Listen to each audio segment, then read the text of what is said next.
Relief of custody. It is a complicated issue, and when parents start talking about it, they are in crisis. They want to give up. But we found one place in Virginia that's preventing a lot of families from being ripped apart, finding solutions to the problem. It's easy to be like, oh, they just want to give up their kid. It's heartbreaking to hear the whole story of families of what brought them to this place where an adult is saying, I can't do this anymore. I'm Emily Kim. I am a court liaison with the Department of Family Services in Fairfax County. It's challenging. I've done child protective services for 10 years. I think a lot of the ones that we see just find themselves in very impossible situations, because I think it puts parents in a position where they have to feel like they have to choose to protect my younger child or protect one or more of my children from, this particular youth in question. I'm Stephen Principe, and I'm a court liaison for the Department of Family Services here in Fairfax County, Virginia. Relief of custody affects everybody.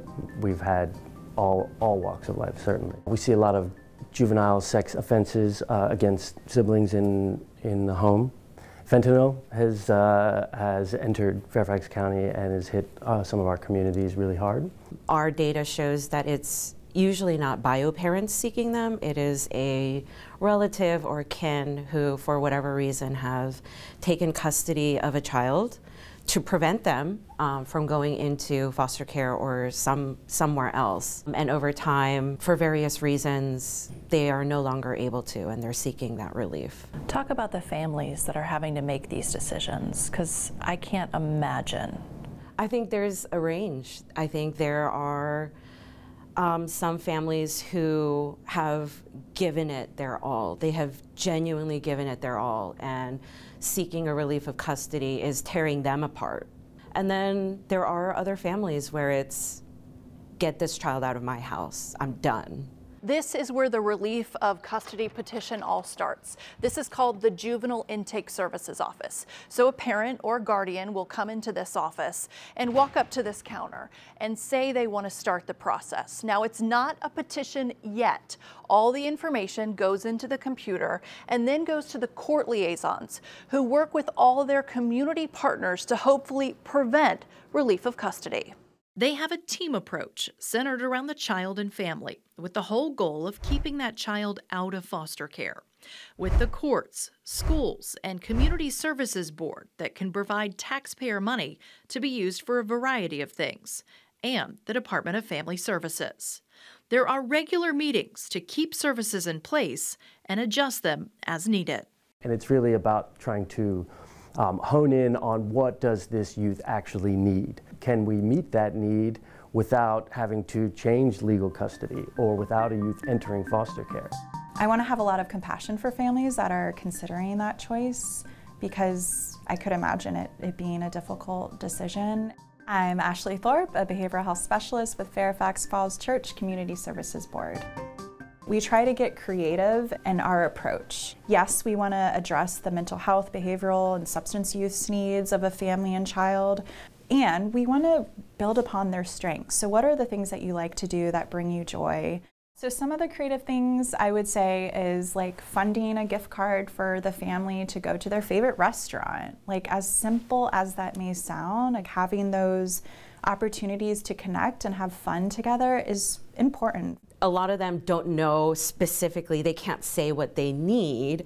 They're just at their wits' end. They're in their own trauma, they're tunnel vision, they're desperate, they want relief, and they hear relief of custody and they're like, oh, that must be what I'm seeking.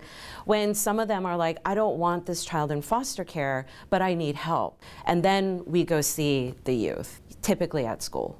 And what kinds of questions are you asking them? A lot of the time, these youths have no idea. They have not been told that their guardian has gone and filed this relief of custody. What is that like? For me, it's probably the most challenging part of doing relief of custody, because it's hard to, after having listened to this youth say, yeah, I mean, we have some challenges, but you know, we're making it through, and you've gathered that in the youth's perspective, they're safe and they're somewhat secure, and you're like ripping that away from them. It's often like a visual change, and they do definitely experience a whole range of those emotions, from anger to sadness to denial, all of that. Services can include anything from therapy to parenting groups to in-home counseling, doing work with the families, all the way up to residential treatment facilities where a child could be for months or more to get the help they need. In my experience, the ones that do make it to court are ones that we support entering care, because that means that absolutely every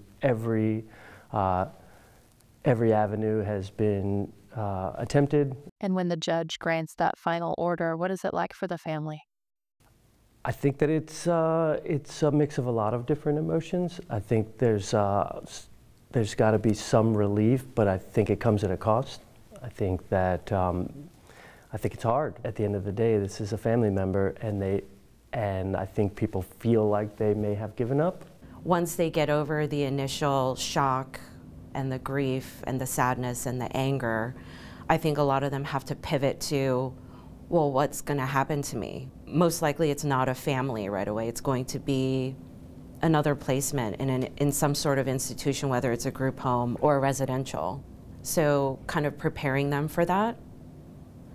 And they're so young, and to try to watch them grasp the magnitude of some of this information. Teens have probably the worst outcomes in foster care. Teens with severe behavioral or mental health concerns or challenges have even worse outcomes. And so if we can meet the need without having to enter foster care, already we're a step ahead. Prevention is a big part of their success. Fairfax County says they've received more than 30 requests for relief of custody in the past 5 years. Of those 30, 4 made it to the final step, to a judge. We can't even count the number of people that call us before families even go file. And so that, I think that tells a bigger story, which is about those relationships and those partnerships, and, case managers being really tuned in to what parents are going through. They're the ones that are going to start hearing the parents say, I can't do this anymore, I'm going to relinquish my rights. And so we've worked with our partners so that when they hear those things, they know immediately to call us. When we put in the work on the front end to help this family and do the things you're doing here, then that ideally means less taxpayer money and services later on. Absolutely. It's always cheaper or more cost effective to come in and help a family at the beginning stages, right? When they're struggling with X, Y, and Z instead of the whole gamut of needs, right? So not only are we using taxpayer money effectively, but we are saving lives, I would say, and helping keep families together. What are the limitations to your job? Time, I think, is one.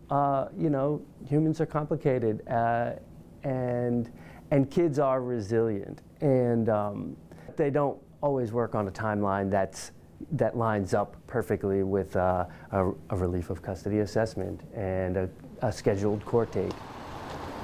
A possible limitation that I could see of trying to replicate what we do here at Fairfax County to another place, especially if it's rural, is the funding piece. Having good providers and having providers that are available and working against wait lists, when you do have a family that's in active crisis, that is a limitation, I would say, and it's a concern. There is always hope, and the hope, sometimes it is from the system, sometimes it is from court liaison and us kind of speaking hope to them, but most of the time, and the success stories, the hope has sprung from the family. Somewhere in their system, they have found alternatives and they come up with solutions. How often does that happen? Not frequently enough, but it happens. It happens enough for us to know this is possible.